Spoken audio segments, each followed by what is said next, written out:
Bom dia na graça e na paz do Senhor Jesus, amados irmãos. Hoje é quarta-feira, dia 2 de abril de 2025.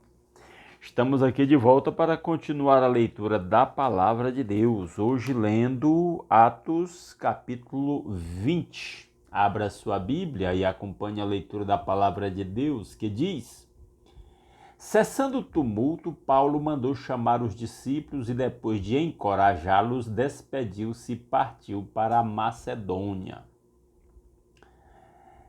Viajou por aquela região, encorajando os irmãos com muitas palavras, e por fim chegou à Grécia, onde ficou 3 meses. Quando estava a ponto de embarcar para a Síria, os judeus fizeram uma conspiração contra ele. Por isso decidiu voltar pela Macedônia. Paulo aí na sua viagem, mais uma perseguição por parte dos judeus o faz mudar a rota. Sendo acompanhado por Sópatro, filho de Pirro de Bereia, Aristarco e Secundo de Tessalônica, Gaio de Derbe, Timóteo, além de Tíquico e Trófimo, da província da Ásia. Vários homens aí acompanhando o apóstolo Paulo nessa sua viagem. Esses homens foram adiante e nos esperaram em Troade. Navegamos de Filipos após a festa dos pães sem fermento. E 5 dias depois, nos reunimos com os outros em Troade, onde ficamos 7 dias. Lucas faz uma referência à festa dos pães sem fermentos, que era contígua à Páscoa, né? A Páscoa se celebrava no dia, então mais 7 dias de festa de pães sem fermentos, hábito ainda a característica do judaísmo, que representava verdades espirituais do Novo Testamento. Por que eu estou dizendo isso? Para mostrar que a fé cristã está muito atrelada, ligada, tem como, vamos dizer assim, apontamento a lei de Moisés lá no Velho Testamento. É distinta dessa, mas ao mesmo tempo é interdependente. Historicamente, vamos dizer assim, cada um com o seu papel, Moisés e Cristo. E claro, incomparavelmente superior à obra do Senhor Jesus, que é o ápice de toda a revelação de Deus. No primeiro dia da semana, reunimos-nos para partir o pão e Paulo falou ao povo. Pretendendo partir no dia seguinte, continuou falando até meia-noite. O pregador aí era bem prolixo, né? Havia muitas candeias no piso superior onde estávamos reunidos. Um jovem chamado Eutico, que estava sentado numa janela, adormeceu profundamente durante o longo discurso de Paulo. Dormiu na pregação. Isso é mais comum do que se pensa. E detalhe, ainda bem que muitos cultos não acontecem em lugares altos que se possa cair e até morrer, como era o caso aqui. Vencido pelo sono, caiu do 3º andar. Quando levantaram, estava morto. Paulo desceu, inclinou-se sobre o rapaz e o abraçou, dizendo: "Não fiquem alarmados. Ele está vivo." Então subiu novamente, partiu o pão e comeu. Depois continuou a falar até o amanhecer e foi embora. Levaram vivo o jovem, o que muitos consolou. Uma pregação de uma noite toda, além da celebração da ceia aí. Quanto a nós, fomos até o navio e embarcamos para Assos, onde iríamos receber Paulo a bordo. Assim ele tinha determinado, tendo preferido ir a pé. Quando nos encontrou em Assos, nós o recebemos a bordo e prosseguimos até Mitilene. Olha o Lucas aqui de novo dizendo nós. Ele está junto, né? No dia seguinte navegamos dali e chegamos defronte de Quio. No outro dia atravessamos para Samos e um dia depois chegamos a Mileto. Paulo tinha decidido não aportar em Éfeso para não se demorar na província da Ásia, pois estava com pressa de chegar a Jerusalém, se possível antes do dia de Pentecostes. Lembre que no começo do capítulo ele fez referência ao dia ao período dos pães sem fermentos, que era imediatamente após a Páscoa. Então ele queria chegar lá antes do dia de Pentecostes, que ocorria 50 dias depois da Páscoa. Para você ter uma ideia do tempo aí. De Mileto, Paulo mandou chamar os presbíteros da igreja de Éfeso. Quando chegaram, ele lhes disse: vocês sabem como vivi todo o tempo em que estive com vocês, desde o primeiro dia em que cheguei à província da Ásia. Éfeso foi uma das cidades onde Paulo ficou mais tempo para plantar uma igreja e plantou uma forte igreja ali. Inclusive, a partir do seu ministério em Éfeso, várias cidades vizinhas também foram alcançadas com o evangelho, onde surgiram novas igrejas. Verso 19. Servi ao Senhor com toda a humildade e com lágrimas, sendo severamente provado pelas conspirações dos judeus, que foi um calo no sapato do Paulo durante todo o seu ministério. Vocês sabem que não deixei de pregar a vocês nada que fosse proveitoso, mas ensinei tudo publicamente de casa em casa.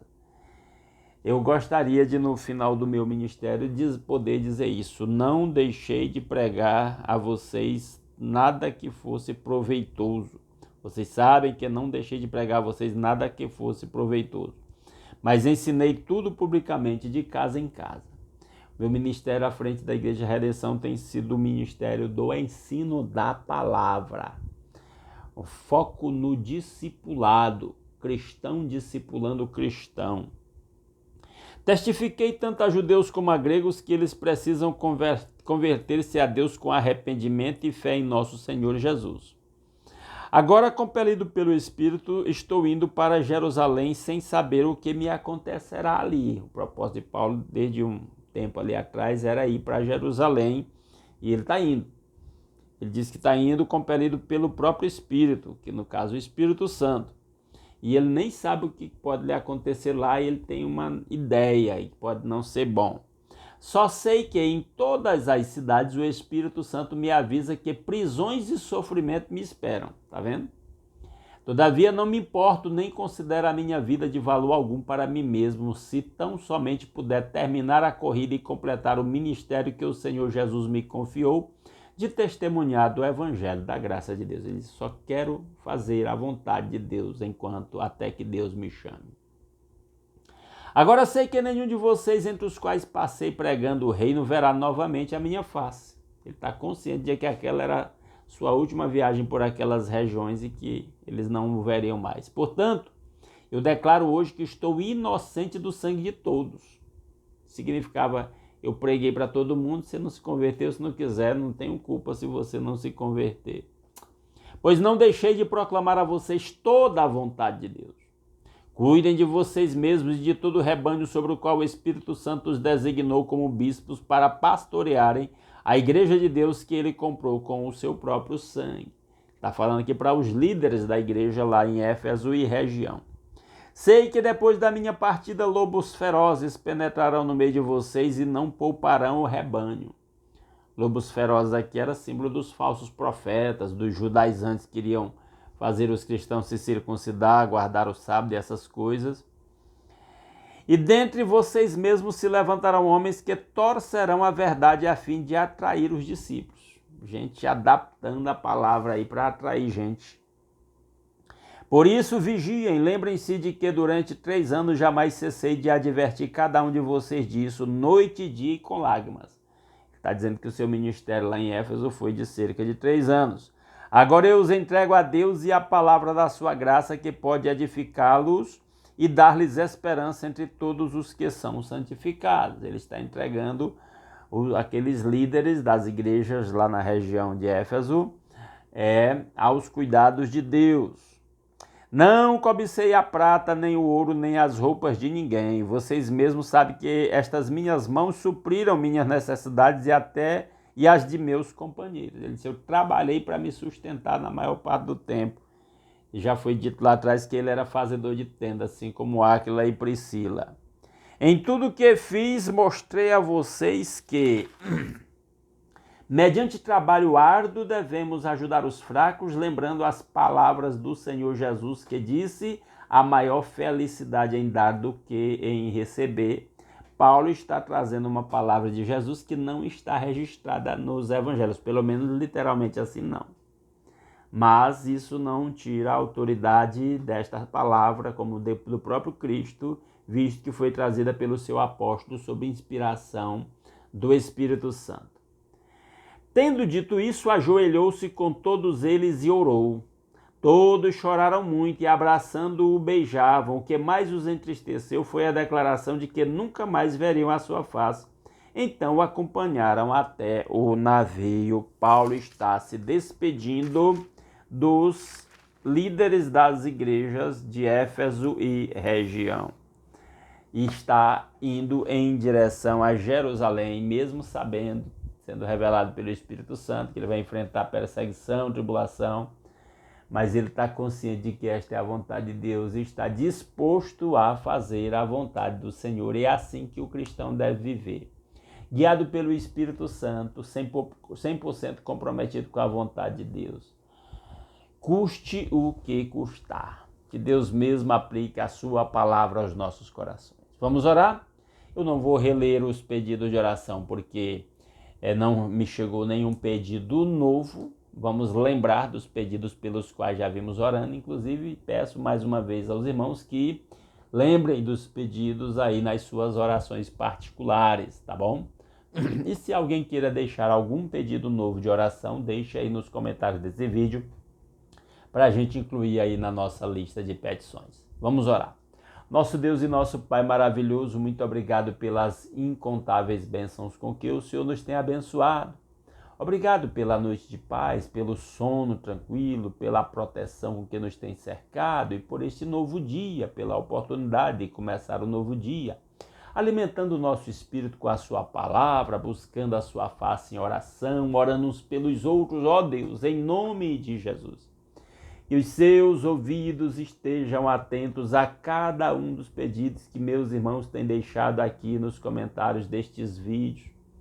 Ó Deus, o Senhor onisciente sabe qual é o desejo, a necessidade, a petição de cada um dos meus irmãos. Não conseguimos nos lembrar de todos, mas clamamos em nome de Jesus. Primeiro pela salvação daqueles que ainda não se renderam a Cristo, que são nossos familiares ou que estão desviados dos caminhos do Senhor. Ó Deus, a irmã Raquel pede pela salvação da sua família, especialmente pela salvação daqueles casais pelos quais ela pede oração especificamente, para que haja harmonia entre eles, para que eles se rendam a Cristo e que o amor de Cristo reine nos seus relacionamentos. Ó Deus maravilhoso, e aí nos lembramos dos filhos da irmã Maria Luzimar para que se voltem para Cristo, retornem ao caminho. Nos lembramos, ó Deus, dos familiares da irmã Silvia, ó Deus, em nome de Jesus, pelos familiares da irmã Marlene, os filhos da irmã Marlene para que se voltem para o Senhor, os filhos da irmã Maria do Carmo, ó Deus, que já seguiram a Cristo e hoje estão desviados, traga de volta, meu Pai, fala aos corações, opera maravilhosamente. Todos temos familiares pelos quais intercedemos e queremos ver trilhando em seus caminhos. Clamamos, ó Deus, pelos enfermos, e aí nos lembramos da irmã Valderice, da irmã Lídia, da irmã Letícia, da irmã Luzinete que precisa de uma cirurgia para os olhos, da irmã, ó Deus, do meu primo Alex, que precisa de uma cirurgia na cabeça, do Agostinho, da esposa do pastor lá que está lutando contra um câncer, por aquela senhora Marinei que vai ser operada dos seus olhos. Em nome de Jesus, cada uma destas situações nós colocamos diante do nosso Deus, que é o médico dos médicos, o médico por excelência, que faz milagres a favor do seu povo segundo a sua vontade, usa os médicos, os medicamentos, as cirurgias, as internações. Portanto, Pai, opera a favor do seu povo. Pai, clamamos pela nossa irmã Nájila para que seja empossada na função para a qual passou no concurso, que o Senhor abra uma porta de trabalho, uma nova porta de trabalho para o meu irmão Julião, em nome de Jesus. E aí eu clamo pelo Paulo, ó Deus, esposo da Carmelita, com aquela enfermidade que enfrentei, em nome de Jesus, opera a seu favor. Ó Deus, opera na vida da sua igreja. E aí nos lembramos daquelas igrejas que estão sem um pastor, em um processo de sucessão pastoral.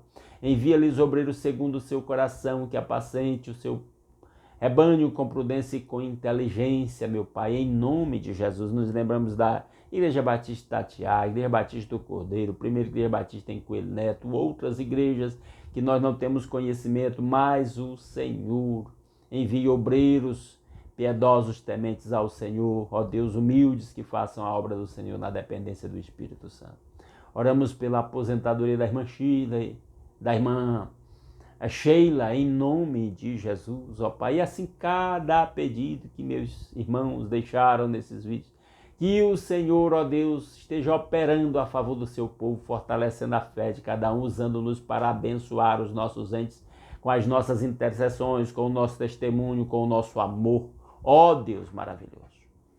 Que a bênção do Senhor esteja sobre o seu povo, para que sejamos instrumento para levar a bênção do Senhor por onde quer que formos desse dia. Tudo isso nós pedimos graças à maior de todas as bênçãos, Jesus Cristo nosso Senhor, seu sacrifício na cruz em nosso lugar, que perdoou os pecados, que nos reconciliou com o Pai, que nos fez seu povo, que nos deu livre acesso à sua presença. Ó Deus maravilhoso. É em nome de Jesus que nós oramos. Amém. Aleluia. Meus amados irmãos, muitíssimo obrigado pela sua companhia. Se Deus quiser, amanhã às 5h30 da manhã estaremos aqui de volta para continuar a leitura da Palavra de Deus. Aguardo vocês. Um grande abraço a todos.